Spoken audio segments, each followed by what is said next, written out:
សុំสนុំពរសុំឲ្យជាថ្នាក់ដឹកនាំសុំឲ្យគាត់ជួយផ្សព្វផ្សាយបន្ថែមតាមភូមិឃុំឬក៏តាមសហគមន៍របស់គាត់ដើម្បីឲ្យគាត់នឹង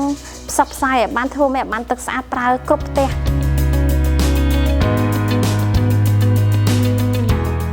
ចាជំរាបសួរនាងខ្ញុំឈ្មោះលីវ៉ានីធ្វើការនៅមណ្ឌលសុខភាពកំពង់ត្រឡាចលើទូនីតិរបស់ខ្ញុំគឺជាឆ្មបទាំងអស់មិនថាជាឆ្មបខ្ញុំឬក៏ជាឆ្មបនៅកន្លែងធ្វើការរបស់ខ្ញុំឬក៏ជាមន្ទីរពេទ្យនៅកន្លែងផ្សេងទាំងអស់សូមឲ្យជួយមើលថែអ្នកជំងឺស្ត្រីមុនពេលសម្រាលនិងក្រោយពេលសម្រាលជឿត្រូវយកចិត្តទុកដាក់ជាមួយគាត់ឲ្យបានច្រើន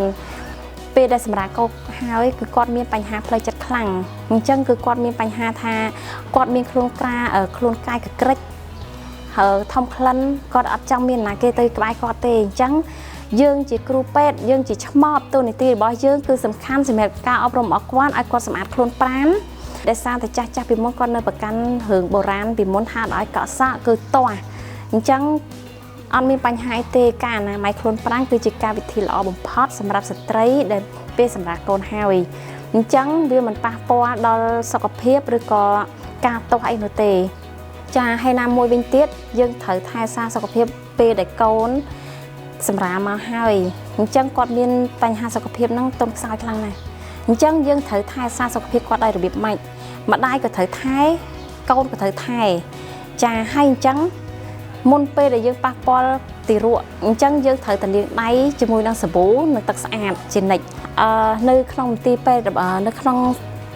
មណ្ឌលសុខភាពរបស់យើងខ្ញុំនេះនាងខ្ញុំគឺជាឆ្មបនាងខ្ញុំមានការពេញចិត្តនិងស្រឡាញ់អតិថិជនជាខ្លាំងព្រោះអីអតិថិជនដែលមកកន្លែងខ្ញុំនេះគឺខ្ញុំស្រឡាញ់គាត់ដូចជាបងប្អូនរបស់ខ្ញុំអញ្ចឹងនាងខ្ញុំសូមផ្ដាំផ្ញើឬក៏ជាការលើកទឹកចិត្តនៅក្នុងថ្ងៃ8មីនានៅខាងមុខនេះសូមផ្ដាំផ្ញើទៅដល់ស្ត្រីគ្រប់រូបនៅក្នុងប្រទេសកម្ពុជាឬក៏នៅក្រៅប្រទេសក្តីសូមឲ្យជួយចេះថែរក្សាខ្លួនឯងទាំងសុខភាពមុនមានផ្ទៃពោះនិងក្រោយសម្រាសូមអញ្ជើញទៅពិនិត្យផ្ទៃពោះឲ្យបានគ្រប់គ្នានិងថែរក្សាសុខភាពខ្លួនឯងឲ្យបានហ្មត់ចត់សុខភាពរបស់យើងម្នាក់គឺសំខាន់ខ្លាំងណាស់តែបើសិនជាយើងមិនចេះថែរក្សាសុខភាពខ្លួនឯងគឺវាធ្វើឲ្យមានបញ្ហានៅពេលក្រោយនេះខ្ញុំសូមផ្ដាំទៅដល់ថ្នាក់ដឹកនាំជាពិសេសសូមឲ្យពួកគាត់ជួយនិងផ្សព្វផ្សាយបន្ថែមពីការប្រើប្រាស់ទឹកស្អាតនិងសូមឲ្យមានជាប្រព័ន្ធទឹកស្អាតនៅតាមគ្រប់សហគមន៍របស់គាត់ពីព្រោះស្ត្រីដែលពេលដែលគាត់មកសម្រាប់កូននៅកន្លែងមណ្ឌលសុខភាពឬក៏មន្ទីរពេទ្យកន្លែងនេះគឺមានទឹកស្អាតជាប្រចាំហើយនឹងមានអនាម័យគ្រប់គ្រាន់ដើម្បីឲ្យគាត់នឹងថែរក្សាសុខភាពរបស់ខ្លួនឯងឬក៏មានអាល់កុលសម្រាប់ប្រើប្រាស់